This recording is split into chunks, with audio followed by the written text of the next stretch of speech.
Bonsoir, bonjour ou bonsoir à toutes et à tous. Bienvenue, on est lundi, il est 22 heures. Je suis à l'heure. C'est un truc de fou, hein. C'est incroyable, c'est pas comme la semaine dernière. J'avais dit que j'avais fini par résoudre mes problèmes techniques. Voilà, il est 22 heures. C'est l'heure de Lucarne américaine, le 11e épisode ce soir, qui est donc en direct tous les lundis soirs à 22 heures, si jamais vous écoutez en replay. Mais voilà, je vous invite à venir, comme ceux qui sont déjà présents dans le chat et que je vais saluer, Nostromo, Romano Alrami, ma foi, et Hygiène77. Premier message d'ailleurs dans le chat, bienvenue à toi. Bonsoir à Red aussi qui vient d'arriver.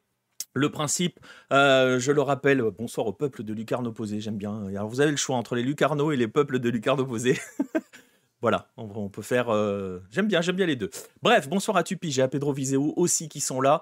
Le principe, si vous ne le connaissez pas, il est simple. Pour Lucarne américaine, on va passer à peu près 1 heure à voyager aux Amériques, comme son nom l'indique. On va partir du nord au sud, du nord du Canada jusqu'à la Patagonie chilienne ou argentine, hein, je le dis toujours. Choisissez celle qui est pour vous et va le plus loin au sud.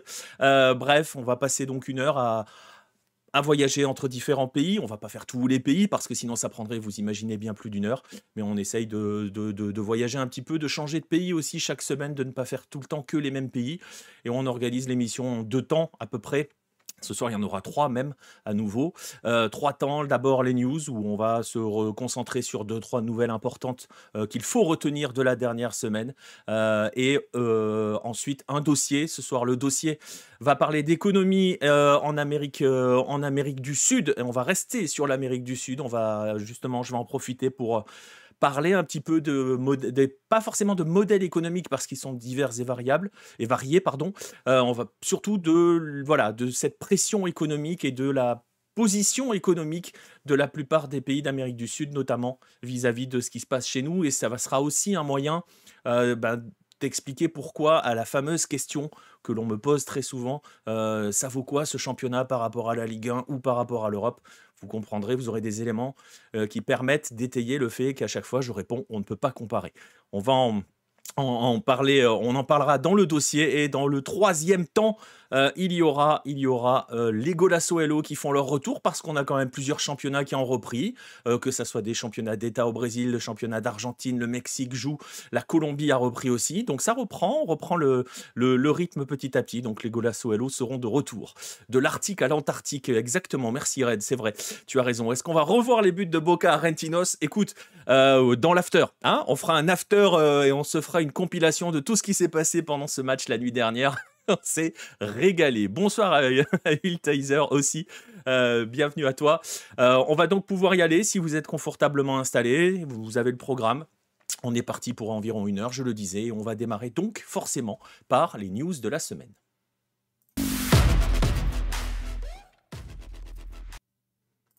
On va démarrer, je le disais il y a quelques instants en préambule.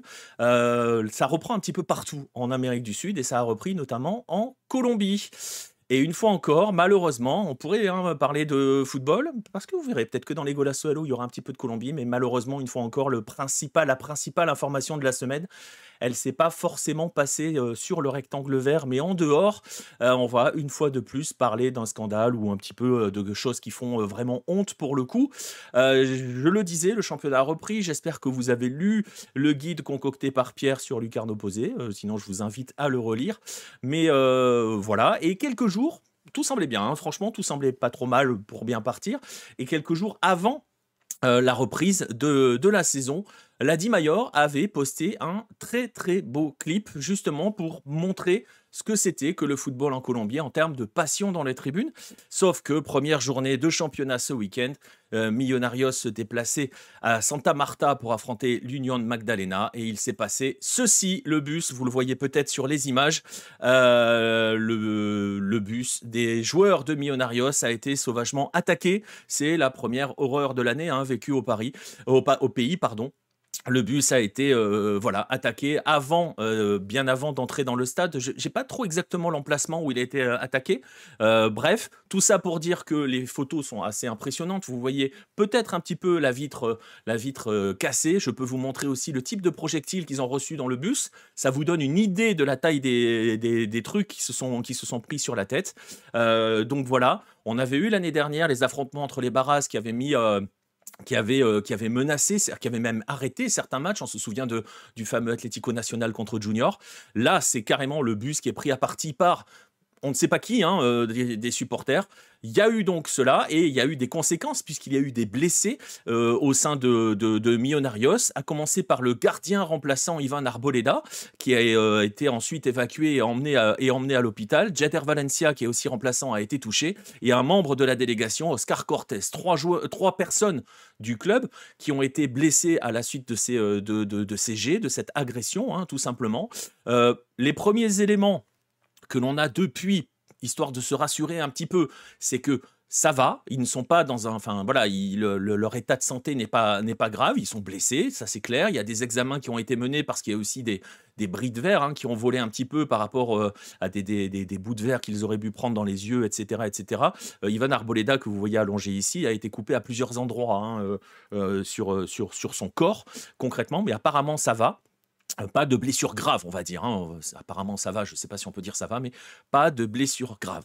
Le problème, et je parlais de honte, je parlais donc des débordements que l'on a régulièrement en Colombie.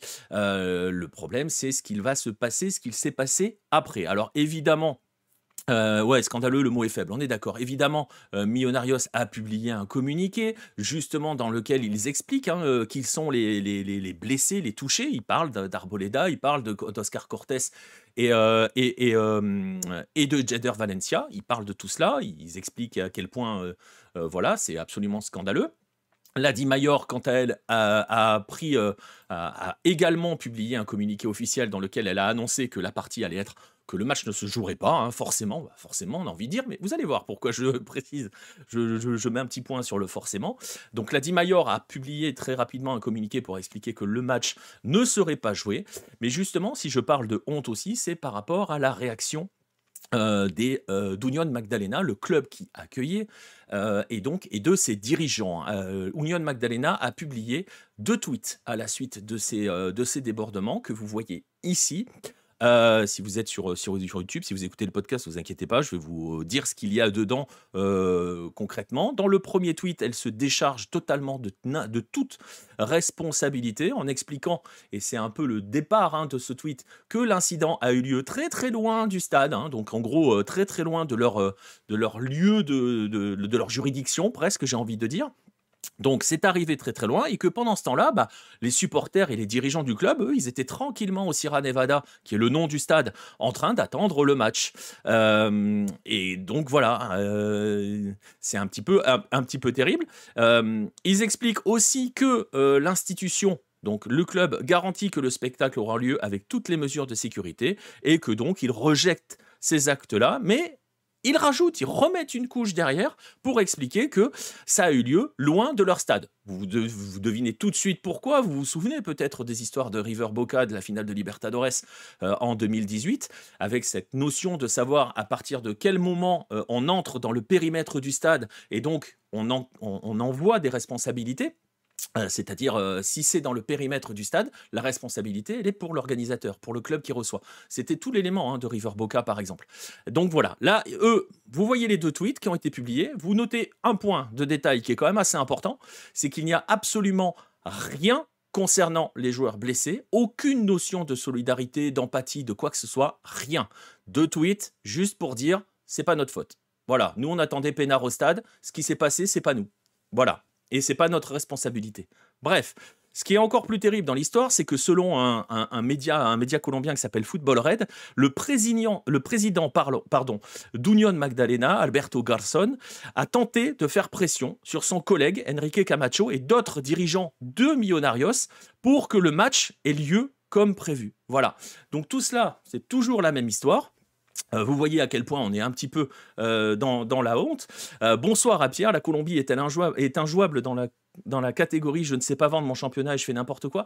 Je sais pas en fait, parce qu'il communique bien. La Dimayor, franchement, il y a eu des choses. On a passé le clip tout à l'heure, à l'instant, là-dessus, qui est plutôt intéressant, qui est plutôt sympathique, qui est plutôt sympa. Il y a des choses qui sont bien faites, mais voilà, là, on est face à l'irresponsabilité totale de dirigeants. Tout le monde va essayer de s'en laver les mains. On se souvient des débordements de l'année dernière. Il n'y a jamais de décision, hein, et c'est toujours la même chose que l'on dit. C'est terrible, hein. On est reparti comme avant, hein, rien qui change. Aucune décision n'est prise. Ce que l'on sait donc, c'est que la Dimayor va reprogrammer le match. On ne sait pas trop quand parce qu'il y a des problèmes de lieu pour recevoir, il y a des problèmes de délocaliser, de regarder aussi parce qu'il y a une histoire de concert de Shakira, je crois, qui met un peu le bazar dans la disponibilité des stades. Enfin bon, bref. Mais il est aussi possible, en fonction des responsabilités, que le match ne se rejoue pas et qu'il y ait des sanctions contre Union Magdalena. L'affaire sera à suivre. On verra. On sait que jusqu'ici, à chaque fois qu'il y a des débordements, je dis à chaque fois affaire à suivre et il ne se passe rien. On verra s'il ne se passe rien cette fois-ci. Mais bon, ça redémarre très fort. Union Magdalena, j'ai entendu parler 2 fois 2. Les 2 fois, c'était pas pour de bonnes raisons, nous dit César. Ouais, c'est un peu ça. Après, c'est la tradition, hein. C'est un peu la tradition à l'Union Magdalena. Regardons le proprio et c'est bon, on a compris. Voilà, il y a beaucoup de choses à dire sur Union Magdalena et historiquement parlant aussi. Le fait est que voilà, ça démarre très fort. L'Union Magdalena donne presque l'impression de n'en avoir rien à faire, totalement. Et la seule chose qui lui importe, c'est de ne pas être jugé responsable de ce qui s'est passé pour pas prendre de sanctions, que ça soit économique ou en termes de points ou en termes de huis clos, de stade interdit et de choses comme ça. La seule chose qui lui importe, c'est cela. Voilà, tout simplement. On suivra l'affaire. On ne sait pas s'il y aura des lendemains, des conséquences, des vraies conséquences, hein. Je vous rappelle que régulièrement dans Lucarne américaine, on parle des problèmes qui viennent toucher le football colombien, on parle des problèmes de débordement en tribune, hors des terrains. On se souvient de plusieurs actes extrêmement violents entre supporters, supporters-joueurs. Là, on est à nouveau sur du supporter-joueur. On se rappelle aussi qu'à très souvent, hein, c'est terrible à dire, mais rappelez-vous aussi que ça ne concerne pas que les clubs. À la Copa América, c'était aussi le problème. Dans les tribunes, le fameux Colombie-Uruguay, il y a eu des problèmes avec les supporters colombiens. Donc, voilà, il y a un ménage qui devrait être fait, qui n'est toujours pas fait. Et vous voyez que 2025, nouvelle année, nouveau tournoi, on redémarre exactement sur les mêmes bases et on repense malheureusement à ce joli petit clip de la Dimayor qui, là, a pris un coup de vieux direct, en fait, concrètement. Voilà. On va passer à la deuxième news. Là, les 2 prochaines news vont être beaucoup plus sympas, beaucoup plus légères et tranquilles. On va pas non plus faire des news qui nous dépriment chaque semaine. On va pas non plus passer notre temps à faire déprimer les gens sur le football sud-américain, hein, parce que c'est pas non plus l'idée, et parce que c'est pas non plus totalement déprimant chaque semaine non plus, hein. On va pas... Voilà, enfin, c'est toujours pareil, hein. Tu peux avoir 2 visions du football dans quelle que soit la région du monde. Soit tu passes ta vie à regarder le négatif, soit aussi tu appuies un petit peu sur le positif et tu peux même l'étendre à autre chose que le football. Bref, plus sympa donc, on va parler d'une annonce qui a été faite la semaine dernière en Équateur et on va parler de droits télé faite par Equavisa parce que le groupe Equavision, qui possède Equavisa, a annoncé qu'il diffusera des rencontres de la prochaine saison, de la saison 2025 de Liga Pro, la première division équatorienne, qui reprend le 14 février. Cela veut dire quoi concrètement? Vous pouvez me dire, ouais, bon, super, encore un groupe qui acquiert les droits télé. Non, c'est pas anodin, parce que ça veut dire que les supporters de n'importe quel club dans tout le pays pourront suivre les matchs du tournoi professionnel, donc de l'élite équatorienne, de la première division, gratuitement sur les plateformes du groupe, à savoir Equavisa ou une plateforme qui s'appelle Equavisa Play. Bref, on parle de 2 matchs par journée qui vont être diffusés par la plateforme, ce qui veut dire que en Équateur, vous avez, si vous êtes fan de foot et que vous êtes équatorien, que vous voulez regarder votre première division, chaque week-end, vous avez 2 matchs gratuits. Forcément, vous n'aurez pas forcément les meilleures affiches, mais à une époque où on parle beaucoup de visibilité des championnats, notamment le nôtre, par exemple, la Ligue 1, voilà, vous avez 2 matchs qui sont diffusés sur ce qu'on appelle la télé ouverte, mais c'est la télé publique, hein, la télé gratuite, concrètement, la TNT presque chez nous, on pourrait dire, pour regarder ces matchs-là. Alors, c'est pas une exception, parce que je vous rappelle quand même que l'Argentine le faisait, hein, jusqu'à encore l'année dernière, parce que TV Publica passait 2 matchs par semaine. Ce n'est plus le cas, parce que le contrat de sous-traitance, de sous-licence entre l'AFA et l'un des diffuseurs, qui est ESPN, a été rompu par la Fédération argentine. Mais il est toujours possible, quand même, pour ceux qui ont le câble, de regarder 2 matchs gratuits sur la chaîne gratuite d'ESPN chaque semaine en Argentine. Donc, il y a quand même encore de la première division gratuite en Argentine à la télé. Bon, c'est pareil, on va pas se mentir, ce ne sont pas les meilleurs matchs, hein, qui sont diffusés, mais tout ça pour dire que ça reste quand même, ça laisse la possibilité de regarder du football gratuitement à la télé. Et c'est important, ça a son sens. Et surtout, J'en profite parce que cette nouvelle sur l'Équateur qui donc est en train de revient vers la télé gratuite. Je termine ma parenthèse argentine. Le contrat a été rompu par la FA. Il se dit qu'il y a un projet de la fédération argentine. Oui, mais alors à Football Paratodos, c'était autre chose, Red le Rouge. Et puis là, alors me lance pas sur Football Paratodos parce que Football Paratodos, ok, sur le principe c'était bien, dans les faits c'était du détournement d'argent public. Donc bon, on va voilà, je me suis un peu pris la tête avec Raquel Garrido sur Twitter à l'époque, on va pas remettre ça ici. Mais voilà, sur le principe, c'était très bien. Dans les faits, c'était du détournement d'argent public pour aller alimenter, alimenter des systèmes corrompus. Donc voilà. Mais pour le public, oui, c'était bien, tous les matchs étaient gratuits. Bref, il fallait se taper toutes les pubs gouvernementales à la mi-temps et avant les matchs, mais au moins, on avait du football gratuit. Alors, si je disais que je vais terminer ma parenthèse argentine, si le contrat a été rompu entre l'AFA et la télé publique, c'est justement parce que l'AFA et Chiqui Tapia donc est en conflit avec Javier Milei et donc le gouvernement et donc la télé publique argentine. C'est pour ça. Il reste des matchs gratuits. Mais ils ne sont plus sur la télé publique, c'est un petit peu l'idée. Et il se murmure, il se dit même que la fédération argentine, et ça va faire un petit peu écho à ce que vous entendez par exemple en Ligue 1, avec la LFP, que la fédération argentine envisage d'avoir sa propre plateforme de diffusion des matchs et que ça commencerait à essayer d'aller vers cela. Reste à savoir si elle serait gratuite ou pas, mais elle veut vraisemblablement avoir une propre plateforme dans ce sens-là, dédiée à son football, rien qu'à elle. On verra. Le fait est que c'est ce qu'il faut retenir, que ce soit en Équateur ou en Argentine, par exemple, les matchs sont disponibles. 2 matchs par semaine sont disponibles gratuitement. Et ça me permet donc de parler, puisque je parle de football gratuit, de football d'élite gratuit. Ça sera aussi le cas au Brésil cette année pour le championnat brésilien. Alors, je vais essayer de vous expliquer très brièvement parce que il y a eu des choses qui se sont passées l'année dernière et il faut prendre en compte 2 éléments sur les droits télé brésiliens. Je ne vais pas entrer dans le détail des droits télé, leur montant et tout. Je parlerai un petit peu de droits télé dans le dossier. Mais ce qu'il faut savoir, c'est qu'au Brésil, les clubs se sont, on va dire, un petit peu divisés en 2 associations. On va parler d'associations de clubs. Vous avez d'un côté ce que l'on appelle la LFU, pour Liga Forte União do Futebol Brasileirão. Super pour l'accent, on dirait du Pierre. Bref, la LFU qui regroupe, vous le voyez, Botafogo, Ceará, Corinthians, Cruzeiro, Fluminense, Fortaleza, Internacional, Juventude, Mirassol, Sport et Vasco. Là, ce ne sont que les clubs de première division, parce qu'il y a aussi des clubs de série B qui sont là-dedans. Je suis désolé, Pierre. Donc, je vais vous donner que les clubs de série A qui sont dans ces associations-là. Donc, vous avez d'un côté la LFU et de l'autre côté, vous avez la Libra. La Libra qui, elle, concerne et regroupe surtout, c'est pour Liga do Futebol Brasileirão, Libra, qui regroupe donc Flamengo, Palmeiras, Sao Paulo, Grêmio, Santos, Atlético Mineiro, Bahia et Vitória. Je crois que j'ai dit Sao Paulo, j'ai peut-être dit Sao Paulo. Et vous voyez, et Red Bull Bragantino. Bref, tout ça pour dire que vous avez 2 associations de clubs. Et ce qu'il s'est passé au Brésil, c'est que ces 2 associations, ces deux associations se sont mis à négocier chacune de leur côté leur contrat de diffusion avec différents opérateurs. Il en ressort que de cela, que la Libra, elle, a fini par trouver un accord, avec Globo. Donc tous les matchs de la Libra seront diffusés par Globo, que ce soit sur les réseaux gratuits de la Globo ou sur les réseaux payants du groupe Globo. De son côté, elle, la LFU, a divisé son offre. Elle a fait des packs, elle a fait plusieurs packs où en fait, elle n'a pas vendu l'ensemble des matchs des équipes de l'association, mais genre 2 matchs par week-end à l'un, 2 matchs par week-end à l'autre, etc., etc. Et elle l'a réparti entre Record, qui est une chaîne gratuite, qui est une chaîne de la télé brésilienne, et qui retrouve du coup le droit de diffusion du Brasileirão. Je crois que ça fait plus de 20 ans qu'il ne l'avait, ça fait 20 ans qu'il ne l'avait plus. Et Prime et Caz TV. Caz TV, vous en avez forcément entendu parler parce qu'il y a eu le fameux scandale avec la diffusion de la Ligue 1 sur YouTube, parce que Caz TV est une chaîne qui est présente sur YouTube. Cela veut dire quoi concrètement?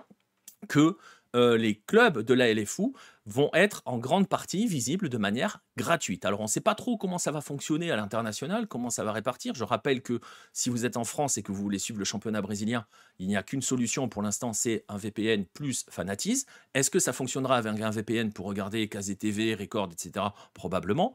Mais tout ça pour dire que il va y avoir énormément de matchs gratuits chaque semaine du championnat brésilien, qui est, et je le rappelle, et j'en parlerai tout à l'heure dans l'économie du football sud-américain, le grand championnat en termes de puissance économique et puissance donc forcément des clubs d'Amérique du Sud. C'est un petit peu, si vous voulez, la première ligue de la CONMEBOL, hein, le Brésil.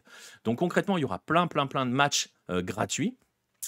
Et en gros, pour essayer de vous expliquer concrètement ce que ça veut dire, ce genre d'accord, ce genre de discrimination entre LFU et Libra, ça veut dire que, par exemple, quand vous aurez un Flamengo-Corinthians, Flamengo de la Libra, Corinthians de la LFU, ce match-là sera diffusé sur les chaînes gratuites ou payantes de la Globo.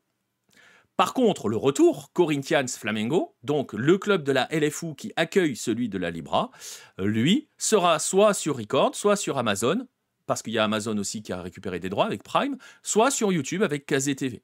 Voilà, ou quelque autre partenaire que la LFU viendrait à signer. Donc voilà, ce qu'il faut retenir, c'est que ça va être un peu un casse-tête, va falloir jongler entre les différents canaux, mais qu'il y a plusieurs canaux gratuits pour suivre le football brésilien en 2025 quand on est brésilien. Ça veut dire quoi concrètement? Ça veut dire que oui, il est encore largement possible de diffuser ces matchs de première division de manière gratuite en 2025. Voilà, je rappelle que puisqu'on est dans lucarne américaine, la MLS tout au nord. La MLS passe par Apple, hein, passe par Apple TV et le MLS Season Pass. Vous pouvez souscrire le MLS Season Pass, mais si vous ne le faites pas, pendant la phase régulière de la MLS et pendant les débuts des playoffs, vous avez des matchs gratuits tous les week-ends. Voilà. Tout ça pour dire que, et j'insiste là-dessus, contrairement à ce qu'on veut bien nous dire, et les modèles économiques ne sont pas en danger. J'ai déjà parlé du modèle économique de la MLS. Je pourrais parler, on va parler un petit peu de la puissance économique du Brésil qui n'est plus à démontrer. Et d'ailleurs, sachez qu'en morcelant ces droits télé, en les vendant à différentes plateformes, ils ont de meilleurs droits télé. Je n'ai pas le détail sous les yeux, j'ai plus en tête le montant global que cela représente, mais pour dire les choses un petit peu comme ça, ils se mettent bien, les clubs brésiliens. Donc tout ça pour dire que voilà, c'est possible d'avoir des modèles où dedans, dans l'offre, il y a du football gratuit. Alors évidemment, pas forcément tous les matchs gratuits, mais il y a des matchs gratuits. Et chaque semaine, chaque week-end, au Brésil, en Argentine, en Équateur, en MLS et dans bien d'autres championnats. J'en profite pour saluer le retour qui vient d'arriver dans le chat. Et on va passer sur la troisième nouvelle de la semaine. Pareil, plutôt légère et plutôt sympa en fait. On parlait de foot gratuit, on parlait justement de public, d'accueil du public. Eh bien, on va parler de stade, on va parler d'Independiente, le club argentin, le club d'Avellaneda, puisque le site d'Oble Amaria a révélé que le club était sur le point de mettre en place, de rénover son stade, son Libertadores de América. Selon donc ce site, ils attendent l'aval d'un trust pour financer justement ces travaux. Ce trust s'appelle Azura Partners. Cette histoire doit passer devant l'assemblée du club pour procéder donc à la rénovation de leur stade pour un coût de 0, tout simplement. Alors voilà le stade et voici entre guillemets un petit peu les projets qui sont derrière ce Libertadores de América. L'idée pour les travaux, c'est que, alors, assez important et assez intéressant dans le principe, parce que forcément, ils ne vont pas changer de place. Ça, en Argentine, c'est totalement exclu pour 99% des clubs. On se souvient, par exemple, des projets de nouveaux stades de Boca, avec certains qui a projeté de quitter le quartier de la Boca et de quitter l'emplacement actuel de la Bombonera. À chaque fois, c'était le carnage absolu dans les réactions. Et c'est pour ça aussi, pour l'instant, que ça retarde un petit peu, parce qu'il faut gérer, mais on en a déjà beaucoup parlé, de comment rénover la Bombonera avec le quartier à côté. Si vous n'y êtes jamais allé, vous comprendrez un jour en y allant peut-être, mais c'est que ça déborde un petit peu sur la rue, et il y a des maisons, et on ne peut pas agrandir la Bombonera sans toucher les maisons du quartier, et les maisons du quartier appartiennent à des gens. Voilà, concrètement. Et puis, il y a des accords à passer avec le gouvernement local, enfin, etc., etc. Bref, parenthèse fermée, on est sur Independiente, on est sur le Libertadores de América. L'idée, pas de changement d'emplacement, augmentation de la capacité du stade de 16 000 places par l'ajout d'un étage supplémentaire, tout simplement. Et surtout, la couverture entière de l'ensemble des tribunes, parce que pour l'instant, il n'est pas du tout couvert, hein, enfin, il n'est pas couvert, le Libertadores de América. Et voilà, il prévoit en outre, dedans, d'installer un restaurant, d'installer un musée du club. Et donc, vous allez me dire, bah voilà, ça a un coût. Comment est-ce qu'un club argentin peut financer ça, et surtout qu'on va en parler tout à l'heure de l'économie, vous allez voir qu'elle est précaire partout en Amérique du Sud. Comment il peut financer ça? C'est avec ce fameux trust qui s'appelle Azura Partners. Et en fait, concrètement, c'est ce groupe-là, ce fonds-là, qui va investir dans ces travaux-là et va récupérer en contrepartie l'exploitation commerciale de l'ensemble des nouveaux espaces générés par ces travaux. Donc concrètement, ça veut dire que les 16 000 places supplémentaires n'appartiennent pas, entre guillemets, ou ne rapportent pas à Independiente, mais rapporteront à Azura Partners, que le restaurant rapportera à Azura Partners, que le musée rapportera à Azura Partners. Alors, je le disais, on parle des 15 000 places, on parle aussi de nouveaux parkings, de loges flambant neuves, etc., etc. Donc l'ensemble de ces nouveautés sera, choisissez le temps que vous voulez, exploité commercialement parlant uniquement par Azura Partners.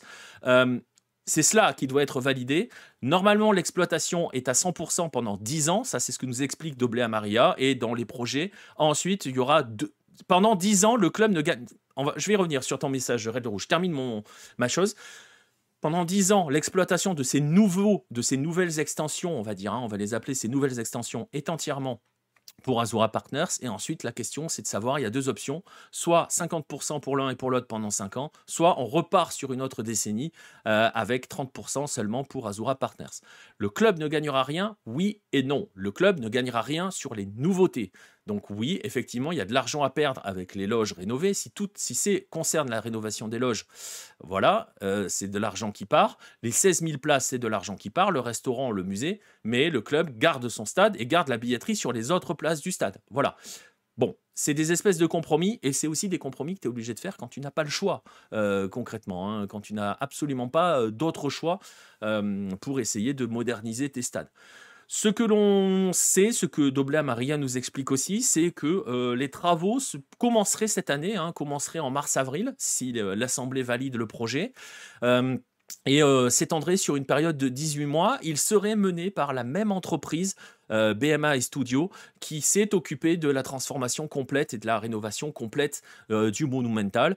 Voilà, concrètement, ça serait eux qui se chargeraient de ces travaux-là, et on voit à quel point ça a fonctionné du côté du Monumental. Et vraiment, on est dans un processus quand même, mine de rien, de rénovation globale des grands stades pour la plupart des équipes. Je parle de Boca qui cherche quand même toujours son projet, mais ça reste quand même une volonté. On sait que ça fait un peu serpent de mer, mais ça reste une volonté qui est accélérée encore plus maintenant que l'on voit le Monumental. Independiente va donc s'y mettre. D'autres clubs s'y ont mis ou ont changé de stade de manière assez récente. On pense à Estudiantes par exemple. Mais il y a aussi d'autres clubs qui ont déjà commencé des travaux au sein de leur tribune, et aussi vont démarrer de nouveaux travaux de modernisation de ce qui s'appelle la Visera. Ça, je parle pour Newell's, dont vous voyez l'image actuellement. Donc on a ce processus général. Ils ont commencé à moderniser, et là leur idée c'est de construire 22 loges supplémentaires, notamment une aire d'hospitalité, etc., etc. Bref, et des loges qui sont très particulières parce que vous le voyez sur le dessin. Donc ce sont des loges ils ont prévu de construire 22 loges VIP dans cette tribune-là, la Visera. Et en fait, c'est la zone dans laquelle il y a les caméras de télé par exemple. Et en fait, concrètement, l'idée, c'est que les gens puissent s'asseoir directement au bord du terrain, que les loges donnent directement au bord du terrain. C'est une tribune que l'on ne voit jamais à la télévision, puisque les caméras sont de ce côté-là. Tout cela, ça entre dans un processus, entre guillemets, de modernisation, je le disais, qui a déjà été lancé au Bielsa. Il y a des tribunes qui sont refaites. Il y a une nouvelle salle de presse qui a été construite à côté. Il y a un nouveau centre de formation et des nouveaux systèmes d'accueil pour les membres, les enfants, les jeunes qui sont à l'académie, au centre de formation, pardon. Et donc voilà, il y a une nouvelle résidence pour les jeunes qui est ouverte, qui sera ouverte au centre Griffa. Donc voilà, il y a tout un mécanisme de modernisation dans beaucoup de stades argentins. Reste à trouver les finances. Certains clubs arrivent à les financer eux-mêmes. Tous n'en sont pas capables, et parfois ils arrivent à trouver des leviers comme Independiente. Et finalement, c'est aussi, on en revenait tout à l'heure, vous voyez que tout est un petit peu lié. On parlait des droits télé. c'est aussi le fameux producto argentin qu'on l'on essaye maintenant, enfin, au sein de certains clubs, en tout cas de beaucoup de clubs, de valoriser, de rendre un produit un petit peu plus, justement, exportable à l'étranger. Parce que c'est vrai que très souvent, et on y a droit, hein, on l'entend, hein, sur la structure des stades, les terrains, etc., etc. Voilà, ils ne veulent plus trop l'entendre ça, donc ils essayent de se moderniser. On peut saluer tout cela. Justement, je vais saluer aussi Filius C parce que voilà, hein, concrètement, on a fait un petit peu le tour des news de la semaine. Vous voyez, j'ai essayé quand même de mettre un petit peu de choses un petit peu plus légères, un petit peu plus sympas. Mais voilà, il y a donc ces projets de modernisation. On va attendre de voir qui va suivre, qui va continuer derrière en Argentine. Forcément, tout le monde attend évidemment Boca. Non, l'émission n'est pas terminée. Il reste le dossier, Filius. On va aller sur le dossier dans un instant. Et il restera les Golasso Hello derrière. Donc ça va. T'as raté le premier tiers, le premier gros tiers de l'émission. Il va te rester le dossier et les Golasso pour rester là. Eh bien justement, comme on a terminé sur ces news de la semaine, on va aller directement sur le dossier.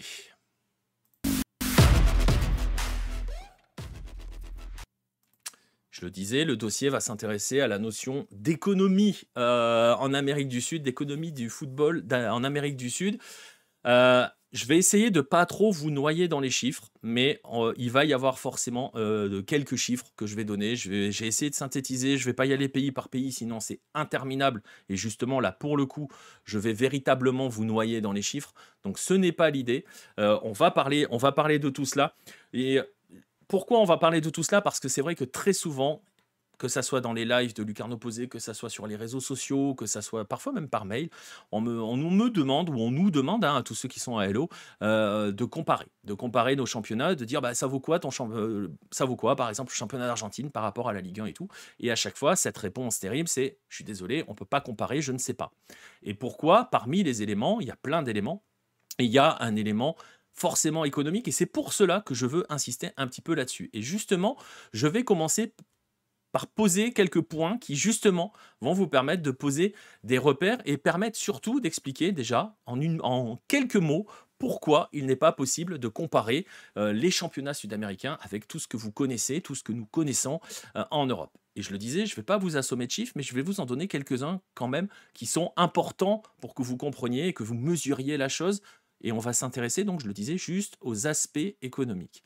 L'année dernière, Peñarol est allé en demi-finale de la Copa Libertadores. On a tous suivi cette épopée, on a tous rêvé d'un River Peñarol en finale parce que ça aurait été absolument magnifique pour la symbolique. Ça n'a pas été le cas, mais Peñarol est allé en demi-finale, a éliminé notamment Flamengo au cours de son parcours. Bref, le budget de Peñarol en 2024 donc a été publié, a été rendu public a été publié par le groupe Ovation qui est un média, le grand média uruguayen, pardon. Le budget de la saison de Peñarol l'année dernière est de 23 millions d'euros. J'essaye de vous donner les chiffres en euros, comme ça on peut comparer. 23 millions d'euros en 2023-2024. Si on le met sur une perspective européenne, si on le met sur une perspective française, l'année dernière, la saison dernière, donc, c'était le budget de Clermont qui a fini dernier de Ligue 1. Voilà, ça vous donne un premier point de comparaison. On parle de Peñarol, on va dire c'est l'Uruguay, c'est parce qu'il n'y a pas forcément beaucoup d'argent en Uruguay. On va aller du côté de l'Argentine. Je parlais de Boca il y a un instant. L'année dernière, le budget de Boca a été, il est public, il est connu. Les comptes de Boca sont publics. Je mettrai le lien dans la description. Le budget de Boca a donc été publié en même temps que les comptes du club. Le budget est d'environ 32 millions d'euros. Ça veut dire que l'année dernière, en 2024, le budget de Boca est inférieur à celui du Havre, qui était 15e de Ligue 1. Le Havre, c'était 35 millions d'euros de mémoire. Bref, dernier chiffre. Et vous allez voir à quel point c'est encore plus fou. Independiente del Valle, un club dont on parle absolument tout le temps, beaucoup, forcément, énormément, parce que c'est un club qui est en train de créer l'Équateur d'aujourd'hui, qui a des succès continentaux, de Sudamericana notamment. Bref, l'année dernière, en 2024, donc, le budget d'Independiente del Valle, c'est 8,5 millions d'euros. Le plus gros budget du championnat d'Équateur, c'est Barcelona, c'est 12 millions d'euros. À titre de comparaison, vous me dites, ouais, mais tu es en train d'aller sur les petits et les petits. Très bien, je vais vous donner un gros. Le budget de Flamengo, par exemple, l'année dernière, en 2024, donc, était de 185 millions d'euros. À l'échelle, c'est ça, exactement, Red. J'ai pas osé le dire. Independiente del Valle, c'est Bordeaux en National 2. Bref, le budget de Flamengo l'année dernière était de 185 millions d'euros. Si vous placez économiquement parlant Flamengo en Ligue 1, vous êtes 5e du championnat, entre Monaco et Lens, concrètement. Voilà. Vous êtes donc Flamengo, qui est le club le plus puissant d'Amérique du Sud en termes économiques, et donc 5e de Ligue 1. Et quand vous savez à quel point la Ligue 1 pèse économiquement parlant en Europe, voilà, ça vous replace un petit peu tout cela. Ça, c'était ces repères, ils étaient importants. Je sais que j'ai donné des chiffres, c'était un peu... voilà, mais il va y en avoir quelques-uns chiffres. Mais c'est important quand même de parler de tout cela. Et c'est aussi un élément de base quand vous voulez commencer à essayer de comparer, à essayer de trouver... Et je comprends, hein, c'est naturel de vouloir essayer de trouver des repères, mais ce point-là est important.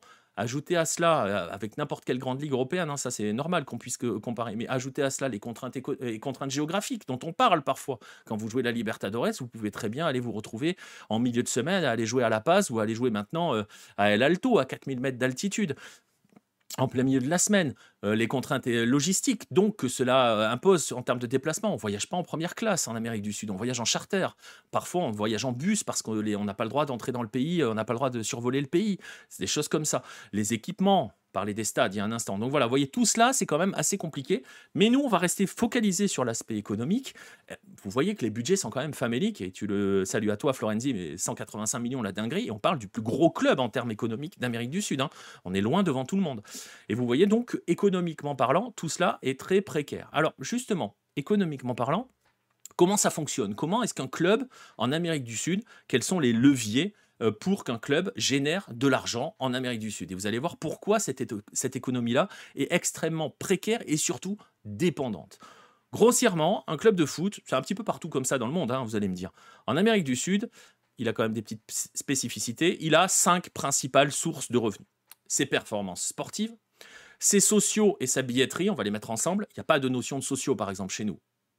Mais bon, voilà, les sociaux et la billetterie, les droits télé, les revenus commerciaux qu'il génère, vente de maillots, marketing, tout ce que vous voulez, l'image, et les transferts. Concrètement, ce sont ces 5 points-là. Alors, on va regarder, juste comme ça, la prime de résultat. Donc, ce que les clubs touchent concrètement quand ils s'y participent aux compétitions nationales ou internationales. Et justement, je vais vous donner quelques chiffres pour que vous voyez à quel point la comparaison est extrêmement compliquée. Je vais vous mettre une image, elle va faire plaisir à absolument tous les Lyonnais. Vous avez forcément vu cette image-là quand Botafogo a décroché la dernière Libertadores, cette photo de John Textor avec son chèque de 23 millions de dollars directement dans les caisses d'Eagle. On va pas entrer dans le détail sur la façon dont est géré Eagle. 23 millions de dollars, ça fait un petit peu plus de 22 millions d'euros, hein, concrètement. Bref, gardez bien en tête, le vainqueur de la Copa Libertadores a gagné 23 millions d'euros. À titre de comparaison, la saison dernière, uniquement la participation, le fait juste d'aller en phase de groupe de la Ligue des Champions rapportait déjà 15,6 millions d'euros. Voilà. Si vous voulez savoir à peu près combien Botafogo a gagné l'année dernière en remportant la Libertadores, sachant qu'en plus, parce que derrière il faut ajouter les primes, etc., il n'y a pas de prime de participation au groupe quand vous êtes en Copa Libertadores. Par contre, vous prenez 1 million de dollars par match. Voilà, concrètement. Et il y a un bonus de 300 000 dollars, américains, hein, les dollars, de 300 000 dollars par victoire. Bref, Botafogo, l'année dernière, a accumulé 32 millions d'euros pour avoir gagné la Libertadores. Je vous laisse essayer de mesurer combien le Real a gagné en décrochant la la Champions League. Bref, bon. Reste que, et c'est pour le coup, c'est pas vrai, c'est pas faux, parce qu'Alejandro Dominguez insiste tout le temps sur la notion de prime qui augmente chaque année pour les compétitions de la CONMEBOL. 32 millions d'euros, c'est pas mal quand même à l'échelle continentale. Rappelez-vous les budgets que je vous ai donnés, c'est vraiment pas mal. Mais alors on va regarder à l'échelle locale, parce que là vous allez voir, parce que tout le monde déjà ne gagne pas la Libertadores ou ne joue pas la Libertadores. Donc comment fait un club qui ne joue pas la Libertadores? Le vainqueur du championnat du Brésil, par exemple, lui gagne 10 millions de dollars. Donc ça fait à peu près 9 millions et demi d'euros. Et c'est une exception. Je disais, le Brésil, c'est le championnat le plus puissant économiquement parlant. Parce que si vous regardez ailleurs, je vais vous donner les chiffres, accrochez-vous, notez-les bien, ça pique très fort. Le vainqueur du championnat d'Équateur gagne 1,2 million de dollars. Donc en gros 1 million d'euros. Le vainqueur en Bolivie et en Uruguay, 1 million.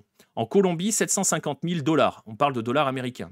Au Pérou, 650 000. Au Chili, 600 000. Au Paraguay, 540 000. Vous me dites, Nico, tu n'as pas donné l'Argentine. Le vainqueur du championnat d'Argentine, Vélez, l'année dernière, a gagné 500 000 dollars américains. Un demi-million. À titre de comparaison, au Brésil, celui qui va remporter le championnat le Paulista, le championnat d'État de Sao Paulo, va gagner 1,6 million de dollars. Il va gagner donc 3 fois plus que le champion d'Argentine. On parle d'un championnat d'État.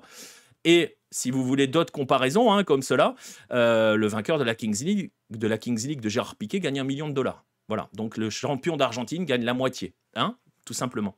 Pour vous donner d'autres repères, et vous voyez à quel point les entrées d'argent par rapport aux primes de compétition sont faméliques. Pour vous donner un autre élément de repère, le champion de France de Ligue 2 l'année dernière a touché 2,3 millions d'euros. Le champion de France de Ligue 2 touche 2,3 millions d'euros.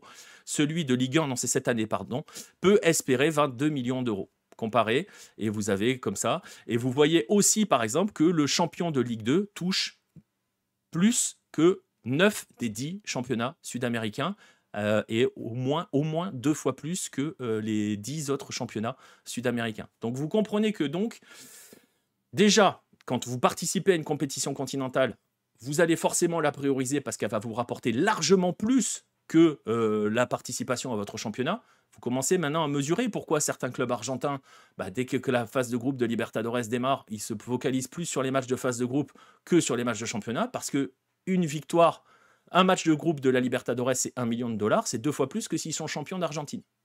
Voilà. Donc vous comprenez pourquoi ça priorise certaines compétitions, pourquoi du coup ça a des répercussions sur les compétitions locales. Et donc, vous comprenez que concrètement, les compétitions nationales ne sont clairement pas un levier pour générer du revenu pour les clubs. Alors, il va en rester 3 principaux. Je vais mettre de côté un petit peu la notion de marketing et commerce et activité commerciale parce qu'on n'a pas vraiment de chiffres. Ce que l'on sait, par exemple, c'est que les 3 principaux leviers, ce sont ce qui est sociaux et billetterie, les droits télé et les transferts. Pour vous donner une idée, en 2023, sociaux et billetterie en Argentine, ça représente 1/3 à peu près des revenus que génère un club. Que génère le club. Les droits télé représentent 17% et les transferts représentent le quart. C'était en 2023, ça ne cherche qu'à augmenter. Alors, en enchaînant plusieurs qualifs en Libertadores, disons que tu génères de l'argent. Tu génères beaucoup plus d'argent que si tu te bats tranquillement pour ton championnat. Ça, c'est d'accord. Ton modèle économique, ton modèle peut tenir, comme tu le dis, comme tu le sous-entends, que si tu participes chaque année à la phase de groupe de la Libertadores, qui est le cas de River, par exemple, tu te mets bien financièrement. D'ailleurs, River est le club qui va le mieux en Argentine financièrement, et c'est pour cela qu'ils sont en train de mettre beaucoup d'argent sur les transferts, parce qu'ils se mettent très bien. Mais voilà. Mais on parle de River, là je vous ai mis une image de Boca. Ces clubs-là ont énormément de sociaux, donc les sociaux rapportent beaucoup. Par exemple, à Boca, l'ensemble de l'argent généré par les sociaux et la billetterie permet en gros de couvrir les salaires des joueurs. Je schématise, mais pas tant que ça en fait, si je fais le ratio. Ça ne veut pas dire que l'argent des sociaux sert uniquement à payer les joueurs, mais vous voyez ce que je veux dire. En valeur pure, c'est du même niveau. Totalement, Nostromo. Est-ce que la puissance économique du Brésil peut expliquer le fait que ces clubs ont empêché Libertadores de suite? Complètement. Parce que le modèle économique brésilien, et tu vas voir, je vais y revenir, parce que les leviers principaux, vous allez vite deviner, les relais principaux, ce sont les droits télé et les transferts. Et justement, on a parlé un petit peu de droits télé parce que vous imaginez que la plupart des clubs d'Argentine, d'Uruguay, d'Équateur, de Pérou, de Chili ont un certain nombre de sociaux, mais ils n'ont pas tous des sociaux dans la proportion d'un Boca ou d'un River. Quand vous êtes Defensa y Justicia, vous ne financez pas votre saison avec les sociaux, si vous voyez ce que je veux dire. Bref, donc les 2 énormes enjeux, les 2 principaux leviers, ce sont les droits télé et ce sont les transferts. Et c'est pour ça que c'est important, cette notion de droits télé. Et justement, c'est pour cela aussi que ces droits télé génèrent autant de tensions dans différents pays. Je l'ai évoqué la semaine dernière, le conflit qui oppose la fédération péruvienne avec le diffuseur 1190 Sport à propos des droits de télé. Il y a un conflit avec la fédération. La fédération a rompu le contrat et les clubs sont dans l'incertitude. Certains n'ont pas touché d'argent, ne sont même pas sûrs d'en toucher par rapport à ce qui était promis. Tout le monde se renvoie la balle entre la fédé et le diffuseur. Et le fait est que pour l'instant, les clubs sont en train de dire très bien, mais nous, si on n'a pas d'argent, on ne démarre pas le championnat. En Équateur, je parlais de ce qui s'est passé en Équateur. Heu, il y a eu quand même une réduction des primes de diffusion.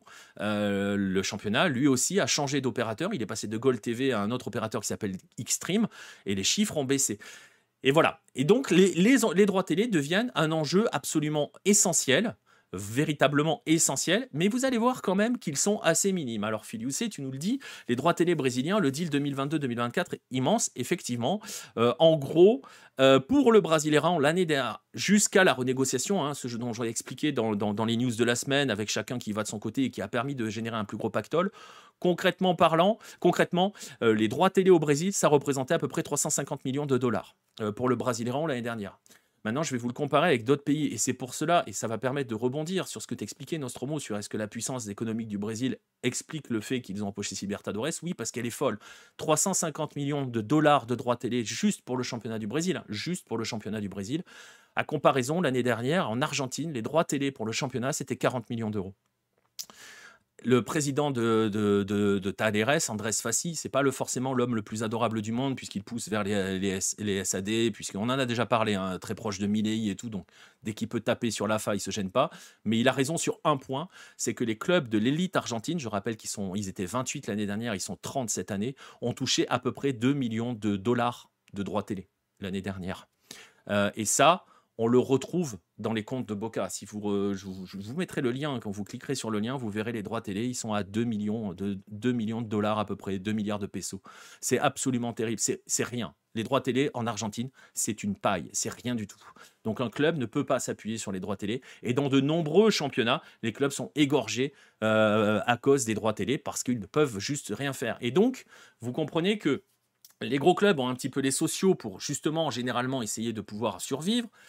Les droits télé, ils peuvent pas trop s'appuyer dessus. Les primes de compétition continentale, bah, ça devient compliqué parce qu'à côté de ça, tu as un Brésil qui est ultra puissant, qui a les meilleurs joueurs, qui a en plus le plus grand nombre de clubs qui participent à la Libertadores, 7. Donc ça devient très difficile de faire des parcours. Et c'est en ça que Peñarol, financièrement parlant, s'est mis très très bien l'année dernière en faisant sa demi-finale de Libertadores. Et donc vous imaginez tout de suite que les autres sont dans une sorte de cercle vicieux absolument inexorable et inéluctable et qui ne fait qu'il n'y reste qu'un seul levier pour s'en sortir. Et ce levier, ce sont les transferts. Est-ce que dans tous les pays, les droits télé sont globaux ou certains ont des droits individuels comme le Mexique et le Portugal? C'est variable. Voilà. Je parlais dans les news de la semaine, par exemple, au Brésil l'année prochaine, les clubs se sont mis de manière, comment dirais-je, on se sont regroupés en deux grosses associations. Ils sont 11 d'un côté, 9 de l'autre pour la Serie A, et chaque association a géré ses droits télé comme il le veut. Il y a des pays où c'est global. Je vois Pierre, par exemple, Pierre et la Colombie. Pour l'instant, c'est Winsport, mais on n'est pas sûr. Le contrat se termine à la fin de l'année, je crois. Et il y a quand même des clubs, j'ai vu que Millonarios et l'Atlético Nacional étaient plus ou moins déjà en train d'être en pourparlers avec Disney+. Donc il y a possibilité peut-être que ça parte dans ce sens-là. Le Pérou, pendant un moment, chacun essayait de négocier chacun de son côté. Il y avait des contrats avec Gold TV, il y en a d'autres qui avaient basculé sur d'autres. Donc c'est un petit peu, c'est variable d'un pays à l'autre. Il y a pas c'est pas forcément un truc global. En Uruguay, c'est global, c'est Tenfield. Donc c'est voilà. Mais ça dépend, ça dépend des pays. Mais pour en revenir à ma discussion sur l'économie, sur les leviers économiques des footballs sud-américains, vous comprenez qu'il n'en reste qu'un, ce sont les transferts. Et c'est pas anodin d'ailleurs, parce qu'il y a des études qui ont été publiées, et on y voit par exemple qu'entre 2014 et 2024, le Brésil et l'Argentine sont dans le top 5 des championnats qui ont le plus gagné d'argent via les transferts. Donc sur la décennie, Argentine et Brésil sont à côté de championnats européens. Le Brésil a gagné près d'1,5 milliard de dollars, d'1,5 milliard d'euros, pardon.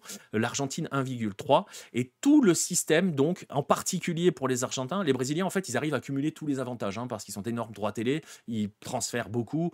Donc, vous voyez ce que je veux dire. Ils ont un cycle vertueux. Les autres ont un cercle vicieux dans lequel il n'y a pas de droits télé.